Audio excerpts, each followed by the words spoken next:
Lihat mas, peta corona dunia ternyata yang paling banyak kena adalah Amerika, Cina, dan Eropa. Inilah perang sesungguhnya. Inilah komentar sahabat saya, seorang profesor yang mempunyai gelar doktor di Harvard, yang lama bergabung di lembaga think tank Amerika Brookings Institute dan Peter Peterson berdiskusi kemarin. Di mana link WHO yang dia katakan langsung saya buka. Confirm, Cina, Amerika, Eropa terbanyak jumlahnya terpapar corona, ditambah prediksi bulan Juni akhir dunia akan terpapar 10 juta orang, bahkan September dunia akan terpapar 30 juta orang, prediksi WHO tersebut. Dia melanjutkan, ketika tentara Amerika pulang dari Wuhan kemarin dan diketahui menyebar virus oleh pihak Cina, maka kurang dari 2 hari martir Cina ke Amerika melakukan operasi intelijen, melakukan infiltrasi ke Amerika, menyebar virus di Amerika, juga menggunakan ludah. CIA marah sekali karena kecolongan hal tersebut. Ini perang sudah, ini hancur-hancuran kedua negara ini pasti saling serang, dan dunia, kalau Italia dan Iran itu bisa jadi keteledoran pemerintah mereka yang membuat kebijakan longgar, bukan karena serangan langsung, tapi memang dunia sudah terpapar semua. Yang dua negara itu tadi, Cina dan Amerika, itu awal memang saling serang. Percaya saya, demikian beliau mengatakan di awal pembicaraan. Sebentar Prof, boleh saya tanya hal yang sederhana? Maklum, sejak dari akademi dulu sampai sekarang otak saya selalu memulai dengan 2 pertanyaan. Siapa yang diuntungkan, dan apakah corona ini fenomena by design atau by accident? Corona ini ada yang merencanakan atau jadi sendiri secara alamiah? Kemudian kalimatnya mengalir panjang yang disarikan saja agar lebih singkat. Sejak 2018, Bill Gates pernah mengatakan 70% manusia di dunia akan terpapar virus pandemi yang mematikan, dengan tingkat kematian bisa mencapai 30 juta orang. Karena itu dia memiliki program ID 2020 sejak 4 tahun yang lalu, yang membuat manusia nanti akan dipasang sejenis data semacam tato dan terkoneksi dengan big data ketika mereka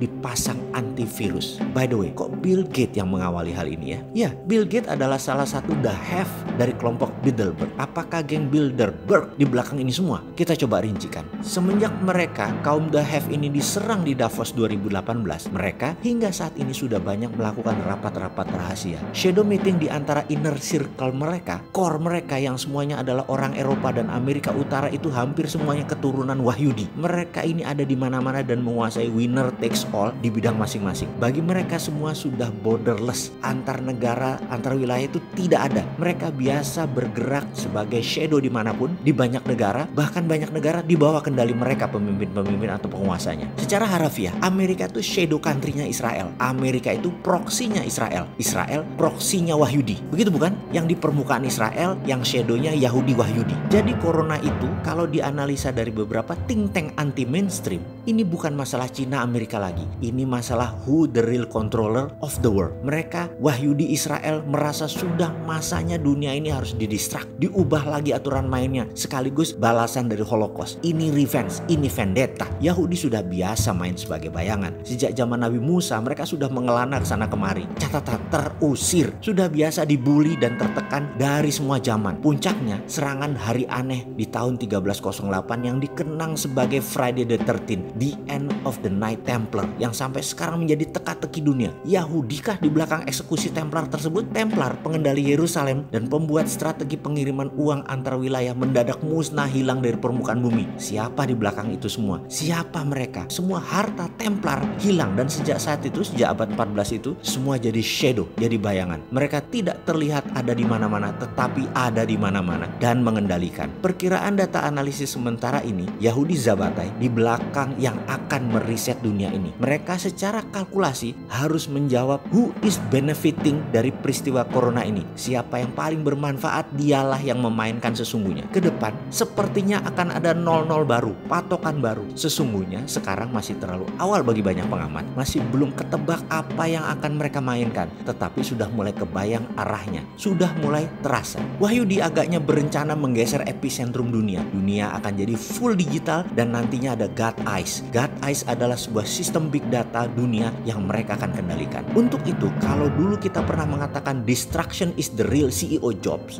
di mana CEO yang bagus adalah pemimpin yang bisa merusak bisnis mereka, menggantikan model dengan yang baru dalam sekejap tanpa kehilangan omset dan profit. Inilah yang geng Wahyudi sekarang lakukan. Mereka sekarang melakukan perusakan atau distraction terhadap sistem yang selama ini dianggap mereka sudah korup dan melenceng dari tujuan awal mereka. Dan meriset dunia ini adalah purifikasi atau pemurnian grand plan mereka. Ini sesungguhnya kesempatan Indonesia bermain. Ini kesempatan Indonesia lepas dari keterikatan dan ketergantungan. Indonesia harusnya baca ini dan buat grand plan sendiri. Apa grand plan Indonesia ke depan? Gunakan 3 jurus yang selama 9 bulan ini kita dengungkan. TINA, TINA, there is no alternative adalah kebijakan moneter. Tidak ada alternatif lain. Bunga deposito di bank 0%. Dengan bunga 0%, maka 50% dari uang senilai 5.300 triliun dana pihak kedua dari masyarakat keluar dari bank dan menjadi sektor produktif. Kedua adalah printing money berbasis proyek 12 lapis tanpa unsur impor. Ini harus dibuat rencana yang namanya cost accounting, dihitung secara rinci sekali. Kain misalnya akan dibuat, maka 6 lapis ke bawah harus dibuat rinci.